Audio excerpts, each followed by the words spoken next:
Hi everyone, welcome back to 70s and 80s talk. So last Sunday I wrote an album review and I'm recording it now a week later. So the album I'm going to be reviewing is not the one I said in the last video. The last video I said Bryan Adams Pick a Mix. I did mention this one though, but I'm doing this one because I wrote it, so I wanted to listen to it, so I did. So it's Pyromania by Def Leppard. It's still in the wrap.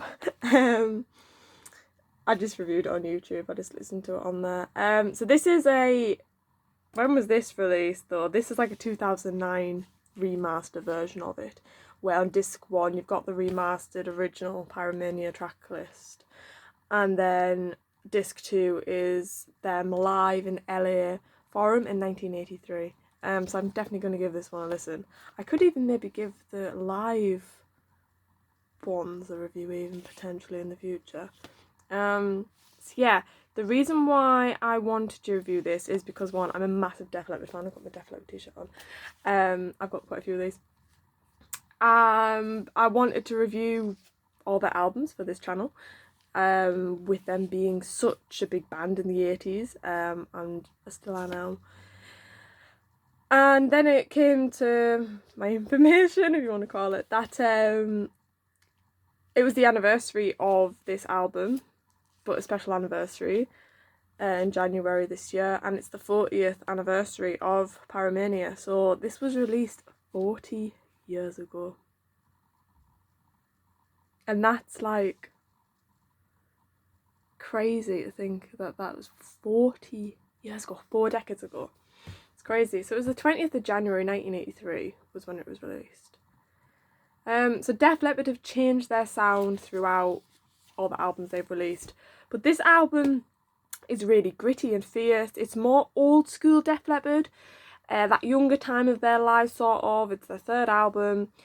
The first album where we see Phil Collen on guitar, however Pete Willis did do the rhythm guitar in this one. It is seen as a transition of sound for Def Leppard.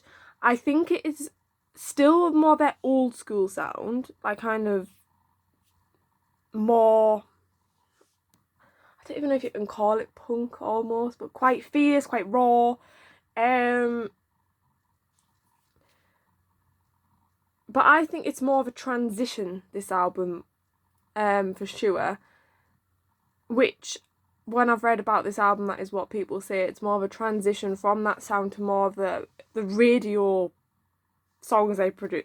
Apparently that's what people are saying. Radio songs they produce, that's what people say. So yeah, I'd say a transition, but it's still quite onto that older Def Leppard sound, I'd say. But it's nothing like majorly like in Hysteria's direction, I'd say. As singles, when they released some of the songs on this album as singles, I thought I feel like a lot of them would have done a lot better than what they actually did back then when I was researching about it. Especially considering now a lot of them on here are Def Leppard classics, fan favourites that they play live at every show. Again, I've said this before, a lot of these songs, albums, they grow in popularity with age, especially as new generations come along and become fans of them, like me, for example. The fan base grows, essentially. So chart-wise, it reached 18 in the UK charts. I'm talking about the original 1983 album, not this remastered one that I've got here. But I've just got this to kind of show about. I don't think I've got the original. I don't even know, can you even still get the original? Like, I don't think you probably have to buy it second hand. I don't know. I just literally got it off HMV, definitely Pyromania, and here it is. Number 2 in the US Billboard charts. So the album did better in the USA than the UK then. But they are quite big in America though, even then and now they were quite big in America. They really did well. Like, a lot of bands go to America and they fail, they don't succeed, but they definitely did, and still sell, like, I mean, they just done their stadium tour over there, haven't they? But 18, I thought we'd done a bit better than that, to be quite honest. In the UK, though. I mean, especially like they're from Sheffield, but... Okay, so the review. So number 1 is Rock Rock Till You Drop. It starts with this build and goes off in a totally different direction of sound than what you would expect, what you'd think it would go. I can't get over how much Phil reminds me of Rod Stewart in the video, like looks-wise, that is. Joe's vocal strength is the standout in this song for me. You've got the riff running throughout this song with solos on top, guitar solos. Later on in the song we get a slight slowdown. Not for a long time though, then we go back into the same speed as the majority of the song. It's a catchy song with the rock rock till you drop that. It's very catchy. The backing vocals work really well as well.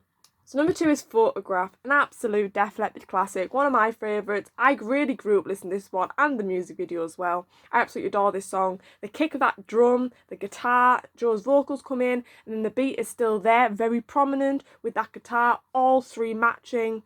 Then we get more guitar laid on top, and it all built without you even realising. Absolutely fantastic.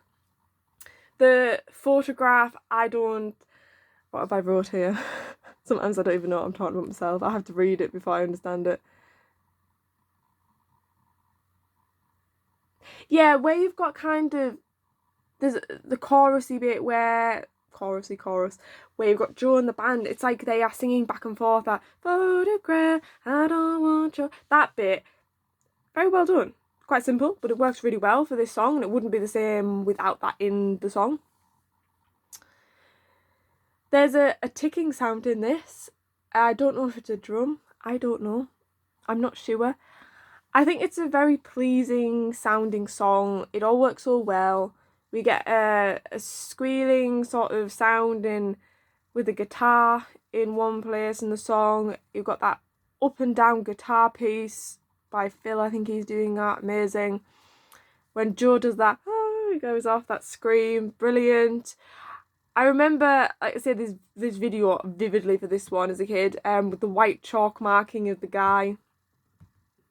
You'll know what I mean if you're a Def Leppard fan. Number 3 is Stage Fright.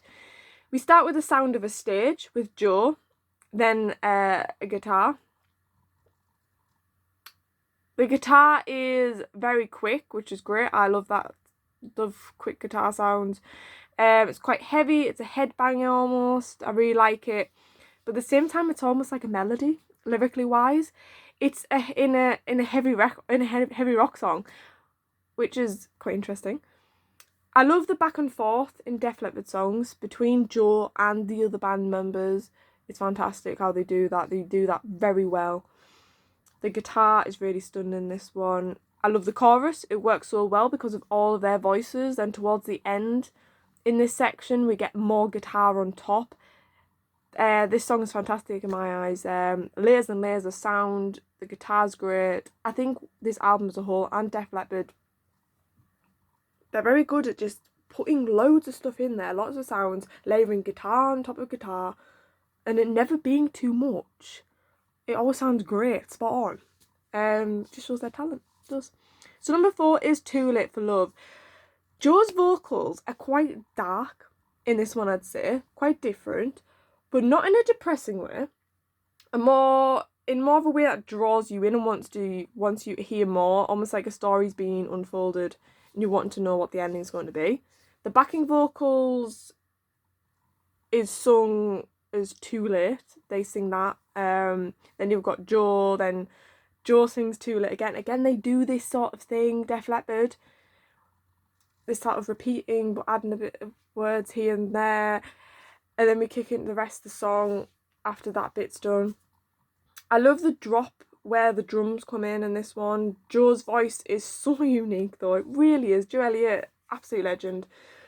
There's not really any rapid change in this one though. So number 5 is Die Hard the Hunter. The beginning is quite chilling, kind of appropriate for the song title, but different to the other stuff.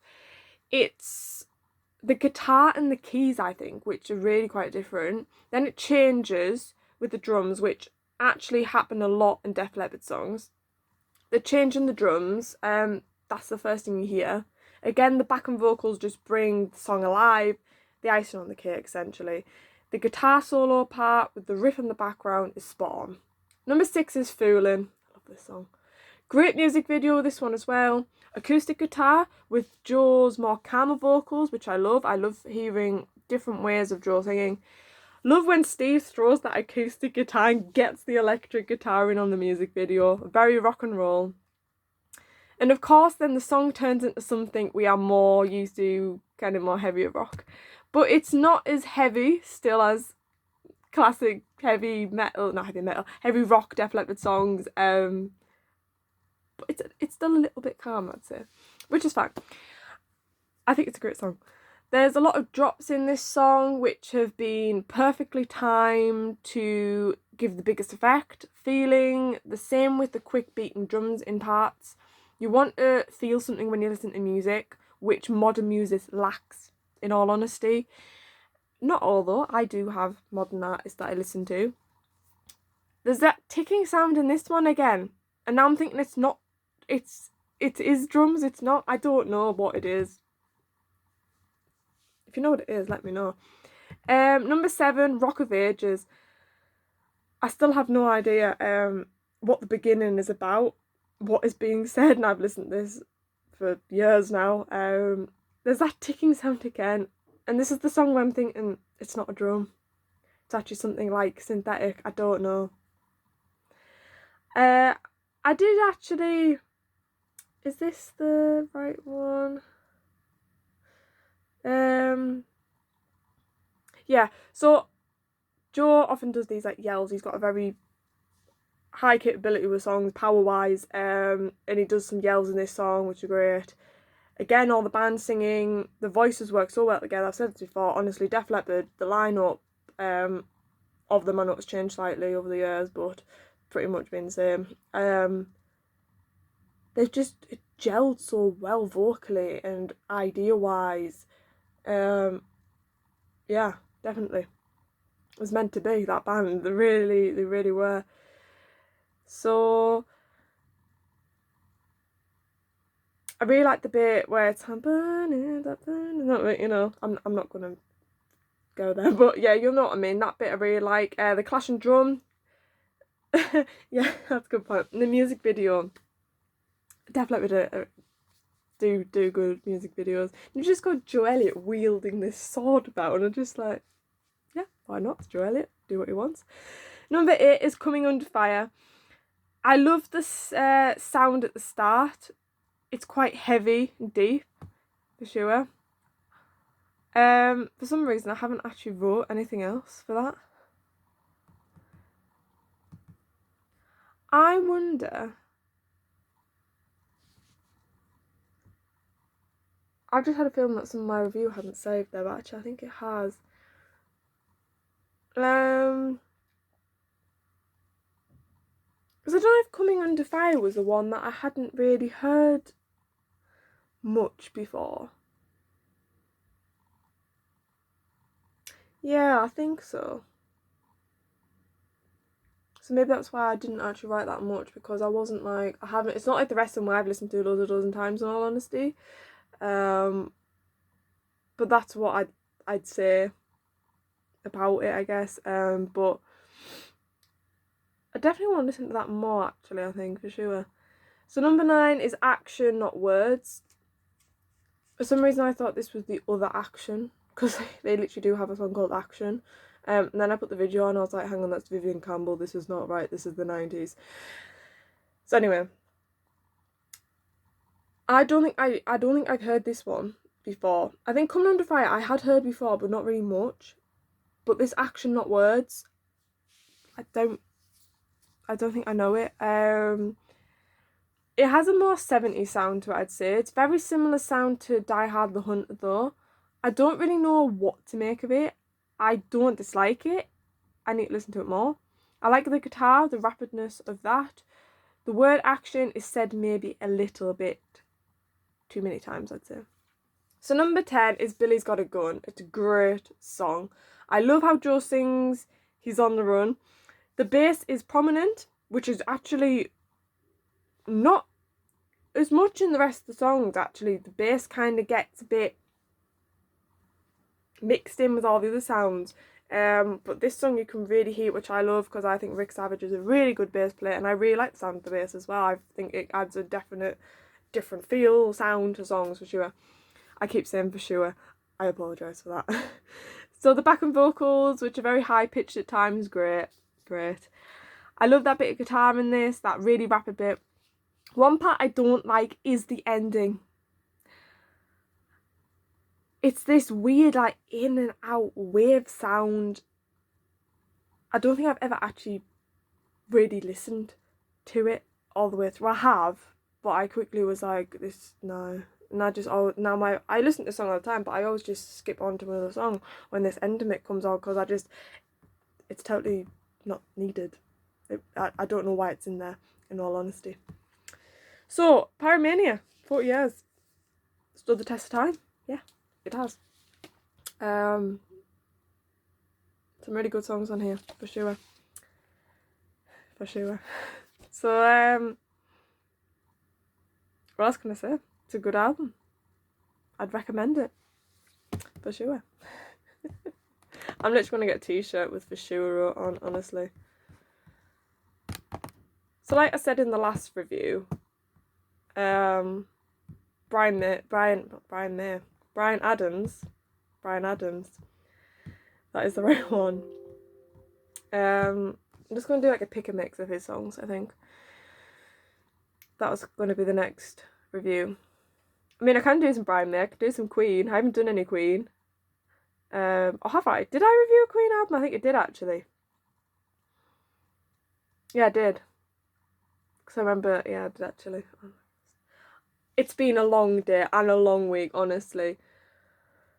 And on that note, thank you for watching, everyone. Take care. I will see you in the next review. Bye bye.